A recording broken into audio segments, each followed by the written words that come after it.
If you're investing for the long term with ETFs, you've probably thought many times about how to take advantage of opportunities in the market and invest in a sector that's rocketing.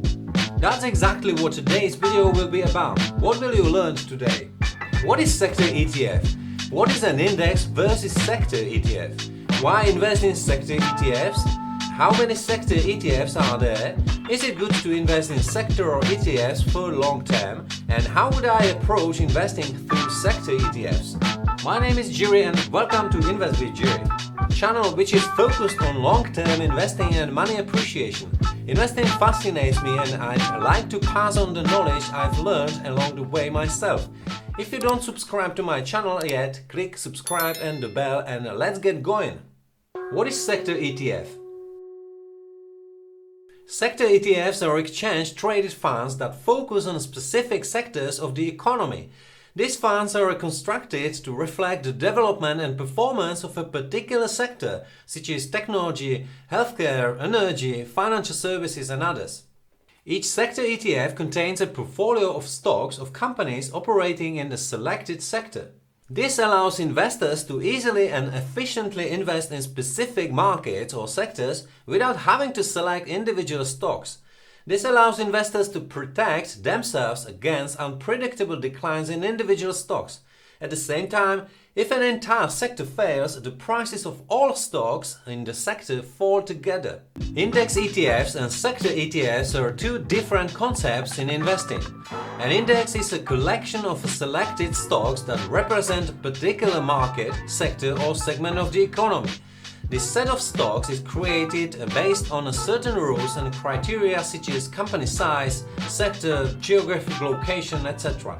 The index is intended to provide an overview of the overall development of a particular market. Investors often try to replicate the performance of a given index as a part of their investment strategy. The sector ETF, on the other hand, is an exchange-traded fund that targets a specific sector of the economy. The list of stocks included in this ETF is limited to companies operating in that sector. The objective of a sector ETF is to allow investors to have concentrated exposure to a particular sector without the need to buy individual stocks. In a sense, we can say an index is broad and encompasses different sectors and companies, whereas a sector ETF is specific and focuses on a particular sector of the economy. Indices are often used to benchmark the overall market, while sector ETFs offer the opportunity to invest in specific sectors according to investor preference and strategy. Why invest in sector ETFs? Sector ETFs have gained considerable popularity among investors and can be used for hedging or speculation. Sector ETFs have the advantage of high liquidity and minimal deviation from the sector index tracked. In terms of hedging, sector ETFs can be an excellent tool for hedging a portfolio against downturns in specific sectors.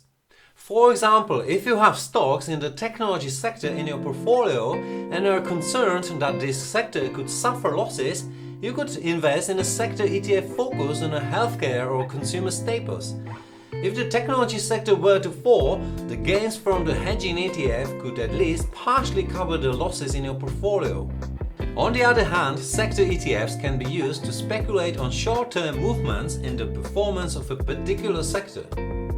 If you have confidence in the upside of a particular sector, you can invest in the relevant sector ETF with the hope of increasing the value of your investment.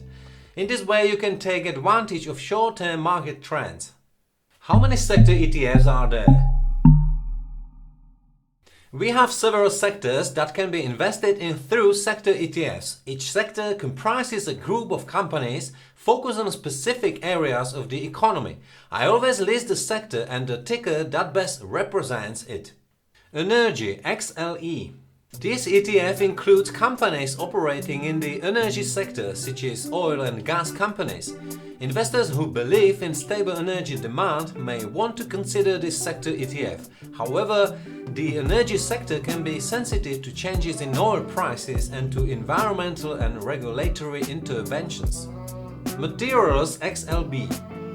Focuses on companies involved in the production of raw materials, chemicals, timber and other materials. Its performance can be affected by global demand for raw materials and economic cycles. Industrials XLI.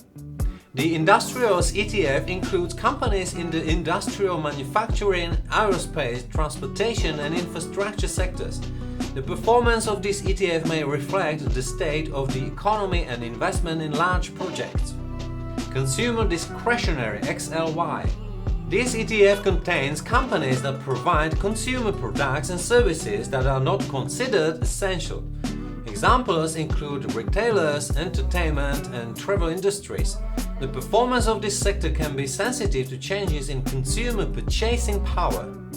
Consumer Staples XLP.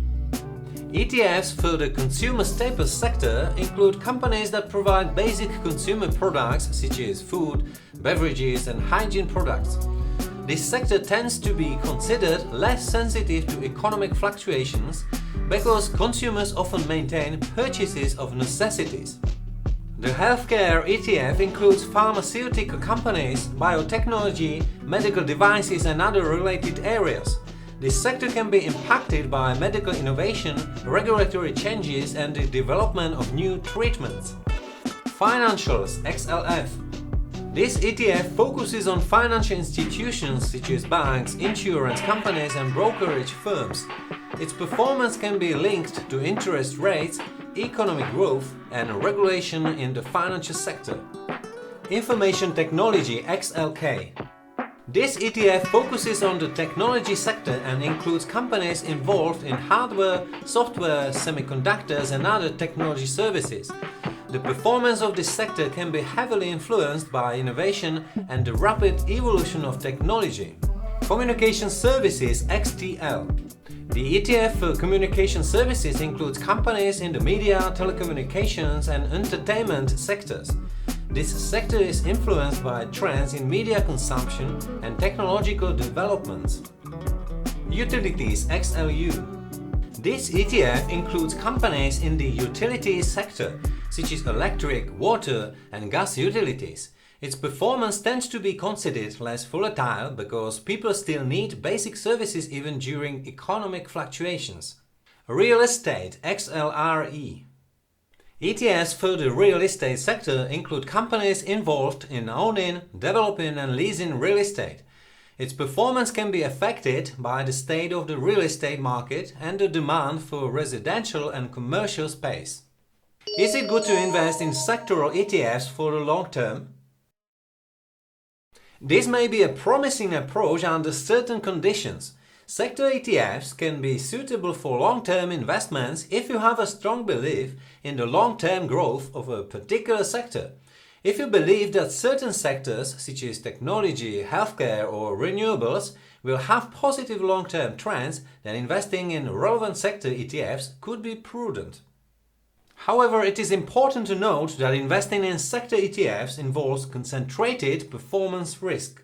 If the sector you have invested in starts to underperform, this could have a negative impact on the value of your investment. Therefore, it is recommended that you still maintain a certain level of diversification even within a sector investment, because it could end up being a speculation and not an investment. When you have an investment plan, it's easy to stick to it. It is also key to monitor and revise your investment approach and strategy over time. Markets change and what is successful today may not necessarily be successful in a few years. It is important to regularly assess the performance of your portfolio and take into account new information and market trends. How would I approach investing through sector ETFs? Personally, I would rather avoid investing in sector ETFs. In my opinion, it is more of a speculative activity that if you don't know exactly what they are doing, can turn out badly and you will lose capital. I advocate a simple buy and hold approach that reflects the content of the entire Invest with Jiri channel. Would I use hedging via sector ETFs? In the case of hedging, I would reach for options that are specifically designed for hedging rather than sector ETFs. By simply buying a long put on SPY, an ETF on the S&P 500 index, I can easily hedge my entire portfolio. Of course, if there is a downturn in the markets over several months or years, the sector ETF may be the solution. This is because with options you pay a premium that decays and loses value over time. Glad you found the video interesting. If you learned something new, give the video a like and add your channel to subscribe. I will look forward to seeing you in the future videos. Have a great time and invest wisely.